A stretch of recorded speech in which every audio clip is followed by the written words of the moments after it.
하나님의 말씀은 디도서 2장 13절에서 15절까지입니다. 복스러운 소망과 우리의 크신 하나님의 구주 예수 그리스도의 영광이 나타나심을 기다리게 하셨으니 그가 우리를 대신하여 자신을 주심은 모든 불법에서 우리를 구속하시고 우리를 깨끗게 하게 하사 선한 일에 열심하는 자기 백성이 되게 하려 하심이라. 너는 이것을 말하고 권면하며 모든 권위로 책망하여 누구든지 업심여김을 받지 말라. 아멘. 여기 보면 모든 불법에서 우리를 구속하시는데 그가 우리를 대신하여 자신을 주셨다고 되어 있습니다. 근데 우리는 받은 적이 없는데요. 하나님은 주셨다는데 우리 쪽에서는 받은 적이 없어요. 어디서 배달 사고 난 겁니까? 요한복음 3장 16절에 보면 하나님이 제 세상을 이처럼 사랑하사 독생자를 주셨으니 되어 있거든요. 독생자를 주셨다는데 언제 받았습니까? 새벽 탁송인가요? 받은 적이 없는데 주셨다는 겁니다. 그러니까 여기서 뭔가 연결이 끊어져 있다는 것을 우리가 생각해야 됩니다. 하나님은 주셨다. 우리는 받은 적 없습니다. 독생자 받은 적 없습니다. 하나님이 독생자를 주실 때에 무엇으로 주었느냐 하면은 십자가 사건으로 독생자를 준 거예요. 독생자를 주셨다는 말은 예수님이 십자가 사건화되었다. 예수님 존재 자체가 어떤 사건을 일으켰는데 그 사건이 십자가 사건이고 그냥 십자가 사건 없이 그냥 예수님을 줘버리면 어느 누구도 예수님을 받을 사람 없어요. 그 인간이 받을 만한 예수님이 되시기 위해서 스스로 십자가 사건 안에 자신이 들어오신 겁니다. 하나님이 자신을 우리에게 주는 방식은 십자가 사건을 만들었으면 우리에게 제공이 돼요. 내 속에 들어오는 것은 귀신 받는 것 외에 없습니다. 무당되는 외에는 없어요. 부부가 한 몸이라 하잖아요. 한 몸 된 적이 없습니다. 왜냐하면 무슨 한 몸이 지 마음대로 삽니까? 그게 무슨 한 몸이에요. 내 허락도 없는데 왜 자기 마음대로. 완전히 거짓말이죠. 인간은 타인과 한 몸이 될 수도 없고 된 적도 없고 그 시도 자체도 이게 성립이 안 됩니다. 그런데 오늘 본문에서 예수님은 자기를 줬대요. 우리는 받은 적이 없는데요.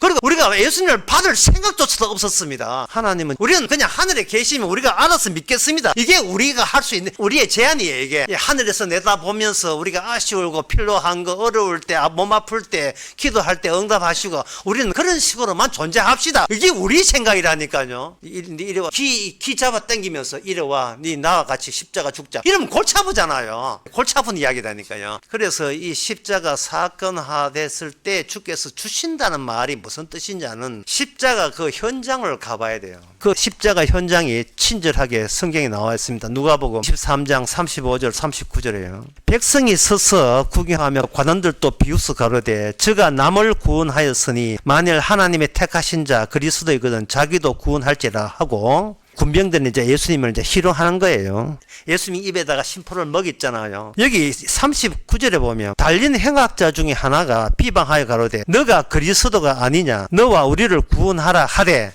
이래 있어요. 그러니까 십자가 사건으로 갔을 때 거기에 같이 달린 두 사람이 둘 다 강도였어요. 한쪽 강도가 말하기를 당신이 구세주라면 나를 구원하라.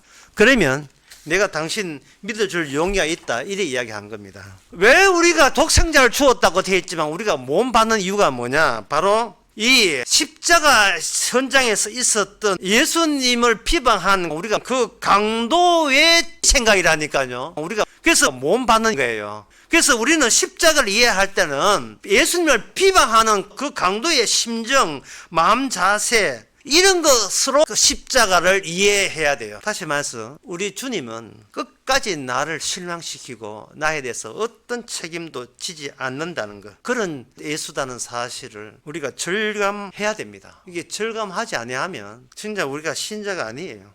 내가 20년, 30년, 50년 예수 믿는 항상 그 예수님은 나의 모든 인생을 좌절시켰다는 것, 그걸 명심해야 됩니다. 우리 안에서 예수님을 비방하는 마음이 있기 때문에 성경에서 이렇게 독생자를 주셨으니 저를 믿는 자마다 영생을 얻고 백날 이야기해봤자 그냥 내가 믿어줄게 그 선에서 머물 수밖에 없어요. 그 이유가 뭐냐 하면 나는 나를 기억하거든요. 예수여, 당신이 나를 건져주면 내가 당신을 기억하는데 내 기억 속에 당신을 내가 믿어줄게. 예수여, 내가 믿어줄 용의가 돼 있다는 거. 내 기억 속에 이걸 믿음이라고 이야기하는 거예요. 하나 예를 들면 이렇습니다. 옛날 독일에 동화 작가가 있는데 그 동화 작가가 그림 형제에 있는데 그 동화 중에서 무서운 잔혹 동화도 많이 있는데 책에는 거기서 삭제되지만 그 삭제된 내용 중에 어느 날 아버지하고 엄마하고 아들 3명이 있는 그 5명의 가정이 있었는데 엄마는 막내 아들 뜨거운 물에 목욕시키는 그 가운데 형하고 동생하고 같이 노는데 놀이가 뭐냐 하면 아버지가 평소에 돼지를 잡더라. 그러니까 형이 동생이 보고 내가 아버지 역할하고 너는 돼지 역할해라. 우리가 돼지 잡는 놀이 하자 해서 형이 동생을 칼로 죽였어요. 뭐 아무 생각 없지요. 그냥 죽였어요. 놀이니까. 형이 칼로 죽이니까 죽는다고 하니까 엄마가 자기 막내 목욕하다가 보니까 그 사단 났거든요. 그러니까 엄마가 화가 나가 칼 들고 큰아들 죽였어요. 정신이 없어서 혼미해가 다시 와보 그 뜨거운 물에 막내 아들 죽었습니다. 아들 3 한꺼번에 다 죽었어요. 그리고 난 뒤에 그게 가슴 아파서 엄마가 자살했습니다. 그 내력을 알고 아빠가 뒤늦게 와가지고 그걸 보고 아빠가 자살했어요. 한꺼번에 5명 다 죽었어요. 동화 끝입니다. 한 방에 5명 다 보내버렸어요. 참 무서운 동화죠. 그런데 이 무서운 동화가 왜 무서울까요? 이것이 바로 인간의 기억 속에 인간이 기억하는 내가 있기 때문에 그런 거예요. 이 세상에 가장 무서운 것은 자기의 기억이에요. 무서운 잔혹 동화가 아닙니다. 내 과거의 기억보다 더 무서운 게 없습니다. 성경에서 실제로 그게 나옵니다. 마태복음 2장에 보면 베들레헴 동네에 아기 예수가 태어났어요. 다른 동네 쪽은 아기 예수가 태어난 것도 몰라요. 그냥 자기 애 키우고 있었던 거예요. 아기 예수 태어난 것을 보고 헤롯 대왕이 아기 예수를 제때 못 죽인 것을 화가 난 헤롯 대왕이 얼추 아기 예수쯤 되는 2살 밑에 베들레헴의 애들 다 죽였습니다. 18절에 라마에서 슬퍼하며 크게 통곡하는 소리가 들리니 라헬이 그 자식을 위하여 애곡하는 것이라. 그가 자식이 없으므로 위로받기를 거절했다. 에레미야의 말씀을 여기에 성취가 되었다는 거예요. 그 2살 밑에 아기를 가진 엄마가 숨겨놓은 절대적 가치를 지닌 가장 소중한 것, 그거는 누구에게나 다 있는 거예요. 누구에게나. 그런데 그게 누구 때문에 죽었다? 아기 예수의 출생 사건과 맞물려서 죽인 거예요. 아기 예수의 출생과 더불어서 그것이 헤롯, 그 마귀의 앞잡이죠. 하수인이죠. 헤롯이 아기 예수 태어난 걸 인하여 애꿎은 베들레헴에 2살 밑에 아기 출생과 더불어서 이처럼 세상은 아기 예수 하나로 연루되어 있는 마귀의 그물망을 형성하고 있어요. 그 아기 예수가 태어나지 않았으면 꽁꽁 숨겼던 진짜 내가 살아가는 자식, 모든 인간은 내 자식 키우는 재미로 살아가는, 자식 키우는 재미로 살아가는 거예요. 이거는 내 자식은 죽으면 안 돼요. 그 정도로 소중한 가치가 자식입니다. 그 소중한 가치 왜 소중합니까? 내 기억 속에 가장 핵심부에 자식을 자리 잡고 있기 때문에 그렇습니다. 핵심부에. 인간이 자기 기억에서 자기를 구원할 수 있습니까? 강도, 예수님을 비방한 강도가 비방할 수밖에 없었던 이유는 자기 기억을 포기할 생각을 못하고 내 기억의 연속성에 천국이 있어요. 천국 가겠다는 그 열망이 내 기억 속에 그대로 계속 살아있는 거예요. 그럴 때 내 기억 속에 예수님이 구세주인 것을 확인할 수 있는 말씀을 내한테 달라. 내가 확인할 수 있는 말씀을 보고 내가 믿을 용의가 돼 있다. 그런데 당신은 그 구세주라는 양반이 어디 자기 몸 하나도 못 추스이고 남그 죽은 자도 살리고 물리로 걸으면서 이게 뭐야 이게 십자가에 죄도 없으면서 십자가에 그게 뭐예요? 자기 편들 12제자 다 도망하게 만들고 난 진짜 실망스럽게 짝이 없는 거예요. 당신은 나를 실망케 했어요. 모욕값을 주어서 하나님은 독생자를 주셨다는데 인간이 자기 그저는 기억에서 독생자를 받을 사람은 아무도 없습니다. 이게 팩트고 이게 정답이에요. 그런데 여기 오늘 본문에 보면 대신 죽었거든요. 대신. 왜 우리가 예수를 못 믿냐 하면은 우리는 내가 기억하는 그것이 나에게 전부입니다. 그런데 주님께서는 내가 기억하지 못한 다른 나가 천국에 있어요. 내가 기억하지 못한 다른 나가 천국에 있습니다. 그 다른 나는 내가 기억하지 못해도 주님은 기억하고 있어요. 기억하는 나와 그 다른 내가 짝을 이룹니다. 기억하는 나와 기억 못하는 천국의 다른 내가 짝을 이룰 때 그 사이에서 뭐가 성립이 되는가? 대신 죽으심이라는 게 성립이 돼요. 주님께서는 기억하는 나를 구원한 게 아니고 대신 죽으심이라는 기억 못하는 천국의 다른 나를 기억할 그 말씀 자체를 구원하시는 겁니다. 기억하는 나를 구원하는 게 아니에요. 우리는 다시 강도 사건을 다시 봐야 돼요. 그 비방하는 강도 그 심정을 이해 잘하고 계실 거예요. 우리 마음이거든요. 50년 교회 다녀서 예수 믿는데 주님 내한테 해준 건 뭐가 있습니까? 딱 이 마음이 그 강도 우리 마음이거든요. 비방하는 강도 그 우리 마음이에요. 네, 뭐 형편이 나아졌습니까? 살림살이가 나아졌습니까? 여기서 이 세상에 나를 기억할 때 대신 죽으심이란 절대로 성립되지 않는다는 사실을 명심해야 됩니다. 왜냐하면 내가 나를 기억할 때 우리는 이 세상에 나밖에 없어요. 나 외에 아무도 없습니다. 이 세상은 나 외에 아무도 없어요. 나 외에. 나랑 같이 죽을 사람 아니면 꺼져라야 되죠. 나랑 같이 아프고 나를 위로해 줄 마음 없거든. 저리 가버려. 이게 평소에 인간의 생각과 모든 행동은 이 세상은 내가 가장 중요하고 극단적으로 이 세상은 나밖에 딸을 분명히 하는 행위만 인간에게 나오게 돼 있고 거기에 대한 행동과 말만 나오게 돼 있어요. 그래서 주님께서 하시는 말씀은요, 우리의 그런 실정이 있기 때문에 너는 그 누구도 사랑하지 마라. 그 아무도 사랑하지 마라. 대신 이웃을 사랑하라. 이렇게 이야기해요. 너는 그따구 삭 가지고 그따구 인식 가지고는 그 누구도 사랑하지 마라. 명령하시는 것은 너는 원래 누구를 사랑할 재주가 없는 인간이에요. 따라서 성경 말씀 백날 줘도 사랑할 수 없습니다. 인간의 소망은 딱 하나밖에 없어요. 절대적인 나의 안정성. 내가 이 땅에서 안정성을 추구할 뿐입니다. 그 안정성을 세상에서 그걸 평화라고 이야기해요. 평화. 그 평화를 재밌게 하기 위해서는 사랑. 그래서 사랑과 평화 또는 평화와 사랑. 인간은 모두 이걸 원합니다. 그런데 그 평화롭고 안정성이 고정적인 거 내가 기억하는 나는 서서히 지금 죽어가고 있어요. 여러분의 모든 얼굴과 신체는 점점 더 무너져 내가고 있습니다. 그게 평화입니까? 그게 평화예요. 죽음을 누가 이깁니까? 강도가 예수님한테 그렇게 비방한다고 본인이 안 죽어요. 아무 대책 없어요. 인간 아무 대책 없습니다. 그래서 주님께서는 우리가 알지 못하는 다른 기억을 끄집어내요. 우리가 알지 못하는 다른 기억. 그 다른 기억을 끄집어내는 방법은 여자의 후손 통해서 끄집어냅니다. 여자의 후손. 왜 예수님이 여자의 후손, 남자의 후손이 여자의 후손이냐 하면은 오늘날 우리의 기억은 그 여자가 범죄하고 난 뒤의 기억이거든요. 선과 악을 아는 기억. 이거는 처음에 그전은 기억으로 돌아갈 수가 없어요. 그러나 주님께서 그 여자가 선악을 따먹었기 때문에 이제는 다시 돌아갈 수 없는, 진짜 인간은 돌아갈 수 없는 그런 비극적이고 죽어가고 있는 인간, 그러면서 선과 악을 아는 그 인간, 나는 그 이전에 없었던 나를 여자의 후손, 우리에게 처음에 그전은 이 기억을 살려 주님 자신의 기억으로 우리를 바꾸어 주십니다. 다시 돌아갈 수 없는 처음에 주님 자신의 기억으로 인간 속에 바꾸어 주시, 그걸 가지고 주님 대신 죽으심, 돌아갈 수 없는 인간 대신 주님 대신 죽으심입니다. 왜냐하면은 이건 좀 어려운 이야기인데 좀 들으시기 바랍니다. 마귀가 선악과 따먹을 때 마귀가 자아를 인간 속에 깊숙이 집어넣은 거예요. 그러니까 인간은 항상 생각하는 나와 생각되는 나, 그 둘 사이에서 매일같이 주고받고 살아갑니다. 모자란 나와 이상적인 나, 내가 되고자 하는, 내가 소망하는 나, 마귀가 인간 속에 깊숙이 집어넣은 그 사이에서 그 안에 갇혀서 빠져나오지를 못해요. 마귀가 그렇게 한 거예요. 마귀가 그렇게 할 수밖에 없는 이유가 마귀가 원래 그런 존재이기 때문에 그렇습니다. 이 마귀는 어디서 나왔느냐를 봐야 돼요. 요한계시록 9장 1절에 다섯의 천사가 나팔을 부으며 내가 보며 하늘에서 땅에 떨어진 별 하나가 있는데 저가 무저갱의 열쇠를 받아요. 무저갱의 열쇠를 받아 떨어진 별이에요. 마귀가 무저갱이라는 바닥이 없는 한없이 떨어지는 저주 쪽으로, 거기에 자기의 쫄개들이 막 쏟아져 나오는 대목입니다. 악마는 이미 감옥에 갇혀있는 상태예요. 그 악마 자체가 그렇고 그 악마의 쫄기 귀신도 그렇고, 특징이 뭐냐,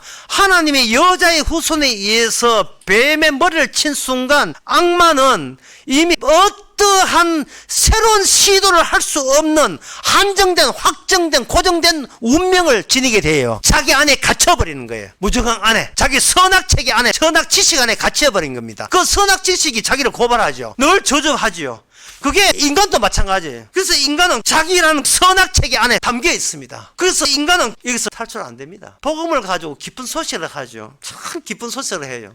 기쁘다, 나를 구원하다니, 예, 믿습니다, 이러고 있다. 근데 그 기쁜 소식이 성화돼 가니까 슬픈 소식이 변했어요. 자기가 자기를 측정하는 거예요. 인간이 자기 기억에서 그게 부담이 되고 이게 침이 돼가지고 도무지 내가 나에서 벗어날 수가 없는 거예요. 내가 나에서 나는 구원을 받아야 되겠고, 내가 아는 것은 착해야 되고 나쁘지 하면 안 된다, 그거는 알고 내가 나를 감당을 못하는 겁니다. 나만 이 갇혔는가? 자기만 갇힌 게 아니에요. 자기 가르쳐 교회 목사도 갇혔고 주변의 모든 사람이 다 갇혀 있는 거예요. 꼭 완전히 무지개 자기라는 선악체계 안에 담겨 도자기에 다 쌓여 있어요. 최선 노력만 할 뿐이. 그러면서 내가 아는 나는 서서히 지금 죽어가고 있어요. 자기라는 선악체계로부터 벗어나지 못한 애가 구약에 한 군데 나옵니다. 사무엘상 18장 7절. 악신 들려서 다윗에게 창을 던졌던 그 사울 왕이 자기로부터 벗어나지를 못했어요. 자기 내부에 오직 하나밖에 없는 자기죠. 자기를 지키는데 그동안 다윗이 없어도 나는 사무엘에 있잖아 했는데 사무엘이 죽으니까 사무엘로부터 오는 하나님의 계시도 끊어졌어요. 이제 남은 것은 내가 나를 지키는 이외에는 대안이 없습니다. 자, 믿는 사람들, 복음을 독생자를 주셨다는데 받은 적이 없는 사람들이 독생자 없이도 나는 내 혼자 살 수 있다고 본 거예요. 그들이 가는 곳은 어디냐? 빈 공간? 아닙니다. 사울이 엔도라는 지역에 갔어요. 사울이 죽기 직전에 엔도에 가니까 신접한 여인이 있습니다. 신접한 여인은 죽은 귀신을 정리해 주는 사람이에요. 인간들에게 자기라는 선악체계로부터 탈출이 안 되니까 초월적인 것, 영적인 것을 인간은 바랄 수밖에 없잖아요. 그런 사람을 위해서 우리의 맞춤 영적 정신관리자, 그게 신접한 여인이에요. 불러줘? 귀신 불러줘, 귀신. 예수님 불러줘. 신접한 여인도 마찬가지고 사울도 마찬가지고 아무리 신을 찾고 선지자 찾고 하나님 찾아도 본인 자체가 본인으로부터 벗어날 길이 없고 그냥 몸부림치는 거 외에는 아무것도 없어요. 왜 그러냐 하면 그거는 그 천욱한 동화보다 더 무서운 내가 기억하는 나를 과거의 그 기억에서 벗어날 길이 없습니다. 자기 자신을 자기가 속이기 위해서 영적인 생활, 교회 다니면서 기도 열심히 해서 은혜 받고 하는데 그건 속임수고 그 속임수가 결국은 그냥 몸부림치는 거 외에는 아무것도 없어요. 종교 자체가 코미디 같아요. 코미디. 이미 태어날 때부터 이미 죽어 있잖아요. 낙원에서 끊어지잖아요. 이미 죽었는데 뭘 살려고 시도한다는 자체가 인생이 사는 게 얼마나 재미가 없었으면 교회 나오겠나 싶어요. 인생이 사는 게 얼마나 재미가 없었으면 교회 나가 이것저것 해보겠어요. 그러면 주께서 대신 죽으시면 뭐냐? 선과 악을 아는 과거의 그 기억에서 죽지 못하는 내가 너를 대신해서 선과 악을 기억하는 너를 같이 죽여줄게. 이게 대신 죽음이에요. 네가 죽었다는 것을 확인 못하잖아. 기억하는 너를 내가 대신 죽여줄게. 구원이고 생각하지 마. 대신 죽여줄게. 여자의 후손 되시는 그분이 죽여주면 우리가 그 이전에 기억하는 내가 있어요. 이전에 나가 구원받는 나예요. 왜? 주님의 기억에 있으니까. 내 기억에서 주님의 기억으로 전환되는 거예요. 그때부터 우리는 뭘 아느냐? 하나님이 독생자를 주셨으니 그 말씀이 무엇과 관련되어 있다는 사실을 우리가 알 수 있어요. 요한복음 3장에 보면 나옵니다. 독생자를 주셨으니 주셨다는 거예요. 주셨는데 누구한테 주었느냐 하면 그 정죄는 이것이니 빛이 세상에 왔으되 사람들이 자기 행위가 악함으로 빛보다 어두움을 더 사랑한다 했어요. 그러니까 독생자를 누구한테 줬느냐 하면 어두움한테 준 거예요. 어두움한테. 내한테 준 게 아니고 어두움한테 준 거예요. 어두움. 그럼 빛은 뭐고 어두움 뭐냐? 어두움부터 먼저 이야기합니다. 어둠이 뭐냐 하면은 악을 행하는 자마다 빛을 미워하여 빛을 오지 않으니 이는 그 행위가 드러날까 하며, 어두움이 뭐냐 하면은 내가 하는 행위에 대해서 기억하고 있는 게 어두움이에요. 교회에 나와서 11조하고 예배 참석하고 내가 이렇게 선교하고 이게 어두움이라고, 이게 죄라고 어두움입니다. 근데 내가 기억하니까 복잡해지는 거예요. 뭐 기억이 죄고 어두움인데 그걸 오케이 하면 되는데 오케이 할 수가 없는 거예요. 분투 노력하고 분투 노력. 어디 가려고? 천국 가려고. 무엇을 했던 무엇이 되었던 죄입니다. 그러니까 우리가 주의 말씀을 떠날 수가 없어요. 뭘 해도 죄라고 알려주는 그 말씀을 떠날 수가 있습니까? 못 떠나지. 떠날 수가 없어요. 주님을 못 떠나요. 교회는 떠나도 주님을 못 떠납니다. 말씀을 못 떠나요. 이게 대신 죽었다는 그 한 사실, 독생자를 주셨다는 그 사실, 누구도 기존에 옆에 있는 강도, 비방하는 강도라면 절대로 독생자를 바를 수 없는 거예요. 절대로. 대신 죽음도 안 받아요. 뭐 인생 내가 알아서 하지. 그렇게 친절을 베풀지 않아도 돼요. 대신 죽으십니까? 그렇게 친절을 베풀지 않아도 돼요. 내 인생 내가 착하게 거룩하게 바르게 살 거예요. 이게 우리의 고집입니다. 왜? 나의 가치가 그 가치니까. 주의 말씀은 치료기예요. 죄가 나타난다는 것은 이미 치료되고 있습니다는 거예요. 방향성, 당신의 인생은 치료되고 있다는 거예요. 그러니 인생은 개차 많고 엉망이지만 방향이 내 기억이 아니고 주님 기억 쪽으로 가고 있다면 여러분 복 받으신 겁니다. 이게 마태복음 7장에 보면 나오는 말씀이에요. 마태복음 7장 24절 27절 누구든지 내 말을 듣고 행하는 자는 그 집을 반석 위에 지은 지혜로운 사람 같으니 비가 내리고 창수가 나고 바람이 불어 그 집에 부딪히되 무너지지 아니하나니 이는 주초를 반석 위에 놓은 연고요. 나의 이 말을 듣고 행치 아니한 자는 그 집을 모리 위에 지은 어리석은 사람 같으리니 비가 내리고 창수가 나고 바람이 불어 그 집에 부딪히면 그 무너짐이 심하니라 돼 있어요. 사람들은 이 말씀을 궁금해요. 반석이 뭐면 모래는 무엇입니까? 반석은 주님의 기억이고 모래는 나의 기억이에요. 왜 십자가 강도가 예수님을 안 받아들입니까? 자기 기억이기 때문에 내가 당신을 판단하고 내 선입관으로 당신을 보겠다는 거예요. 당신이 나를 구원할 만한지 그렇지 않은 사람인지 내가 당신을 판단하고 판정 내가 하겠다는 거예요. 십자가 강도가 기억의 가치를 놓지를 못하겠다는 겁니다. 그런데 이 구원받은 강도는 옆에 있는 친구 보고 하는 말이 네 그런 소리 할래? 네 기억 내 기억 우리 죄인이잖아. 우리는 주님이 어떤 모습을 오든지 간에 우리가 그에 대해서 비판 평가할 자격조차 없는 죄인이라는 거예요. 우리가 예수님이 초락이 오든 거창이 오든 주님이 죽으심 그 자체로 끝났다는 거예요. 주님이 죽으심 거지로 죽든 잘난 체 죽든 주님의 죽으심 그 모든 자체로 나는 죽음 마땅함이 그 주님의 죽으심 앞에서 다 노출되어 버렸다는 거예요. 그게 바로 독생자를 주심입니다. 독생자를 주셨다는 것은 피를 줬다는 말이고 그 피 속에 더러운 피가 섞여 있다는 뜻이에요. 주님의 피 말고 더러운 피도 같이 섞여 있다는 이 이야기를 제자들한테 이야기를 했었어요. 방금 제가 한 이야기가 제자들도 이게 다 이제 기억나니까 마태복음 20장 28절에 기록되잖아요. 인자가 온 것은 성경을 받으려 함이 아니라 도리어 섬기려 하고 자기 목숨을 많은 사람의 대속물로 주로 하십니다.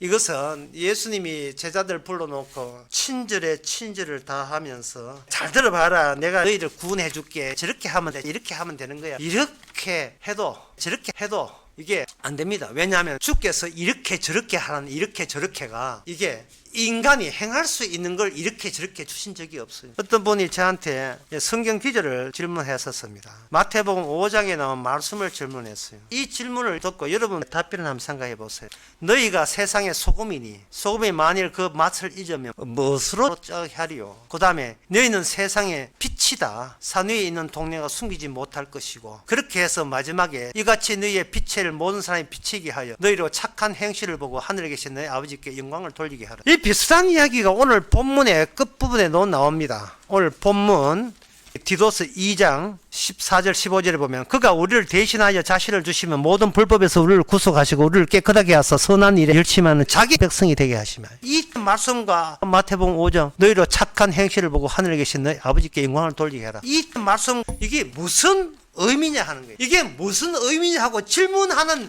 그 자체가 저는 귀하게 봅니다. 왜냐하면 무슨 의미냐 하는 거예요. 이거는 질문할 게 아니잖아요. 이미 악마로부터 선악 체계를 갖고 있는 사람들 같으면 무슨 의미냐 하는 거예요. 이 해석에 다른 의견이 쉬워도 있을 수 없는 너무나 명백한 말씀처럼 들리지 않습니까? 네 착하면 네 어떻게 해서 착했어? 하나님의 은혜 주셔서 착했어. 말씀처럼 들리지 않습니까? 그래 나도 네 착한 걸 보고 내 하나님 믿을게. 달랑 내 하나님 믿을게. 이거죠. 이런 이야기 믿음이라고 말씀처럼 들리지 않습니까? 이런 이야기를 믿음이라고 이야기하면 자가 강도 둘 다 예수님이 안 믿습니다. 이 말씀을 생각해서 다시 대신 죽으심을 다시 한번 생각해 봅시다. 대신 죽었다는 것은 이런 뜻입니다. 내가 기억하지 못한 다른 한쪽이 내가 기억하는 다른 한쪽을 보고 뭘 보냐면 너는 그렇게 했어도 안 되고 이렇게 해야 되고 너는 저렇게 살았어도 안 되고 이렇게 살아야 돼 라는 말을 한쪽이 한쪽 보고 이야기하는 거예요. 그러면 듣는 쪽이 뭐냐? 이렇게 해서는 안 되고 이렇게 하라. 이렇게 살아서는 안 되고 이렇게 하라 할 때 이렇게 해서는 안 된다, 안 된다를 대속을 받는 쪽이 어떤 소리부터 순서상 먼저 들으자. 너는 그렇게 살아서는 안 돼가 먼저 들려와야 돼요. 인생 그렇게 사는 게 아니야가 먼저 들려와야 된다고 얘기해. 그렇게 하면 안 돼가 먼저 와야 돼요. 그게 뭐냐는 거예요. 왜 주님이 우리 보고 넌 그렇게 살면 아니야가 먼저 이야기할 때 넌 그렇게 살면 안 된다는 그 내용이 뭐냐는 거예요. 그 내용은 대신 죽으심을 방해하고 대신 죽으심을 쓸데없는 일로 여기는 그런 선과 악을 아는 요소가 네 안에 이미 장착되어 있다는 겁니다. 인간은 선과 악을 아는 기계입니다. 악마가 시키는 대로 선과 악을 아는 움직이는 기계예요. 악마는 이미 추방되었습니다. 에덴 동산에서 인간은 이미 추방되었어요. 추방되었다는 말은 주께서 끝까지 추방된 존재로 본다는 것이고, 추방된 존재라는 것은 추방할 만한 이유가 있었다는 거예요. 그 이유가 선악 지식을 가졌던 자체가 천국에서 추방돼야 마땅하다는 거예요. 근데 문제는 선악을 없앨 방안이 없다는 거예요. 우리 속에서 선악을 그것을 제거할 방안이 없어. 이게 마귀가 집어넣어가지고. 따라서 하나님의 선한 일이 하나님의 영광이 되는, 은혜는 언제 죽어도 이상할 게 없어요. 언제 죽어도. 인간이 사는 자리는 주 앞에 추방된 자리입니다. 이 추방된 자리가 가만히 있는 게 아니에요. 우리에게 저주를 안겨주고 우리를 혼란하게 만들죠. 이 혼란이란 말, 다시 말해서 우리에게 혼란이 일어나지 아니하면 인간은 자기로부터 벗어날 수가 없습니다. 자꾸 우리는 안정성, 고정성, 평화, 평온 이걸 추구하기 때문에 혼란이 일어나게 되면 이거는 뭐 우리한테 안 일어나야 되는 것처럼 착각하고 있어요. 주님께서는 우리와 한 팀을 이룹니다. 한 팀을 이루기 위해서는 기존에 기억하는 나와 떼낼 필요가 있어요. 떼내는 방법은 기존에 기억하는 너 반드시 죽어야 돼. 너 그렇게 살아서는 안 돼. 그래서 이 대신 죽으심을 위해서는 반드시 죽어야 될 인간과, 그리고 그걸 위해서 대신 죽으신 분, 그게 하나의 짝을 이룰 때 대신 죽음이라는 것이 성사가 돼요. 성립이 된다고요. 그 일에 여러분들이 참여하고 있다면 여러분들은 복받은 겁니다. 그러면 어떻게 하는가? 하나님께서 인간으로 하여금 인생을 죽음에 얹혀 살도록 만들었어요. 이 인간의 사는 걸. 그러니까 죽음이 살아있다는 걸 보여주기 위해서 그 죽음이 잠시 얹혀있는 게 인생이라는 거예요. 그럼 뭐가 살아있는가? 내가 20년, 30년, 50년 예수 믿는 살아있는 것이 아니고 영원한 것이 내 죽음 밑에서 살아있는 거예요. 그게 죽음이에요.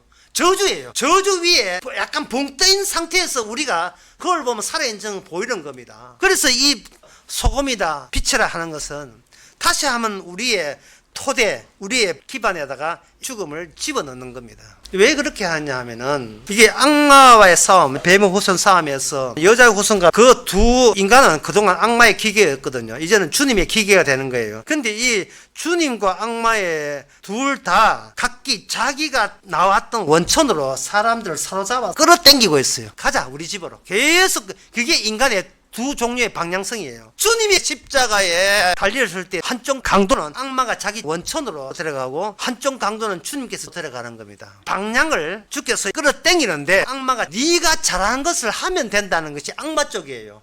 네가 할 수 있는 거.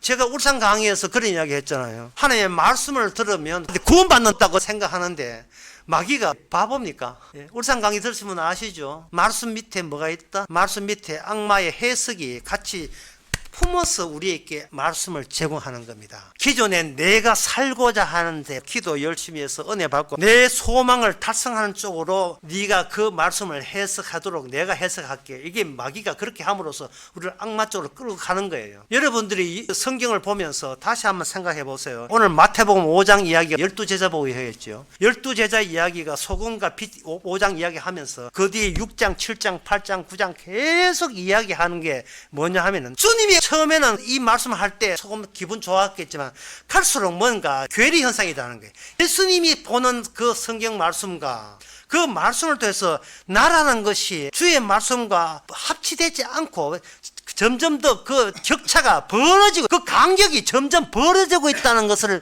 여러분들이 감 잡을 거예요. 마태복음 20장 28절 마찬가지예요. 누가 우리 중에 내 아들을 하늘나라 높은 자리에 앉게 해달라 할 때 나온 말씀이에요. 점점 더 벌어지는 거예요. 이 간격이. 말씀을 지키고 싶은데, 소금이고 싶은데, 비치고 싶은데 주께서 주신 환경 자체가 우리가 이 죽음이라는 것을 견디지 못하게 만들어서 살고 보잔 쪽으로 도무지 내가 나에서 벗어날 수가 없는 거예요. 거예요. 일단은 말씀은 나 뒷적이고 무슨 내부터 밥 먹고 살고 보자 쪼고 나가는 거예요. 그게 죽어가고 있는 인간, 그러면서 성과 악을 아는 인간. 말씀이 진단기예요. 너 말고 너 밑에 저주 있다, 너 밑에 마귀 있다, 네 밑에 죽음 있다. 너는 죽음에 붕 떠가 있는 기름 같은 아무것도 아닌 존재야. 실제로는 이 죽음, 율법, 사탄, 성과 악을 아는 인간, 이 죽음을 내가 관리하고 십자가로서, 그리고 너는 죄인으로서 나와 한 팀이 되었어. 나랑 같이 대신 죽으심의 취지를 높이는 프로젝트에 네가 참여하라. 이게 바로 성도 아닙니까? 이게 성도거든요. 주께서 일 다 해체했다는 거. 팀을 이룬다니까. 팀을. 우리는 뭘 해도 죄인이고 주께서는 이미 대신 다 치렀고, 이것보다 더 선한 일, 영광 돌리는 일이 있습니까? 없어요. 빛과 소금이라 하는 거 뭐냐? 네가 썩어가는 세상 중에 네가 썩어 있었고, 어두운 세상에 네가 어두웠다 뿐만 아니고, 예수님이 빛에 왔을 때 너는 빛을 반기지 않았고 너는 소금을 거부했다. 그게 너였어. 왜? 내 식대로, 나는 선악체계, 내 식대로 훌륭한 사람, 바른 사람 되어서 하나님 보시기에도 감동할 만한 착한 사람 되어서 천당 가는 게 내 목적이기 때문에. 사람이 아프면 왁 하는 거야. 왁만 나와. 순간적이야 이거. 사람이 자기 이름을 지키려고, 자기 명예를 지키려고 얼마나 몸부림치는지. 그 이름이다, 저 이름이나 전부 다 하나님 앞에 추방된 이름인데 주의 이름 알잖아요. 근데 주의 이름도 아닌데 우리 왜 그렇게 거기에 집착합니까? 왜 집착해요? 정답은 어두움이니까요. 그래서 우리는 단짝이에요. 주님하고 단짝이에요. 십자가에서 주님을 비방한 내 피를 찾으시기 바랍니다. 십자가에서 은근히 주님한테 희망 걸고 교회 나왔던 마귀의 종으로 수작거리는 내 피를 십자가 피에서 한번 찾아보시기 바랍니다. 내가 지키는 나는 버려야 될랍니다. 그런데 친절하게도 주께서 우리를 죽여주시니 세상에 이보다 더 큰 사랑이 어디 있습니까? 매일 죽어가는 즐거움을 가지시기 바랍니다. 그럴 때마다 대신 죽으심만 드러내는 하나님의 선한 일이 되고 하나님의 영광이 되는 그러한 상황 속에 여러분이 놓여 있음을 깨닫게 될 겁니다. 기도하겠습니다. 하나님 아버지, 우리 자신을 제대로 알게 하옵소서. 남들이 뭐라고 하는지 거기에 속아 넘어가지 말고, 특히 내가 나한테 속아 넘어지 말게 하옵소서. 십자가 앞에 나서기를 원합니다. 거기서 두 강도를 만나고 비방한 강도 쪽으로 들어가서 구원받는 강도로 나올 수 있는 저희들 되게 하옵소서. 예수님의 이름으로 기도합나이다. 아멘.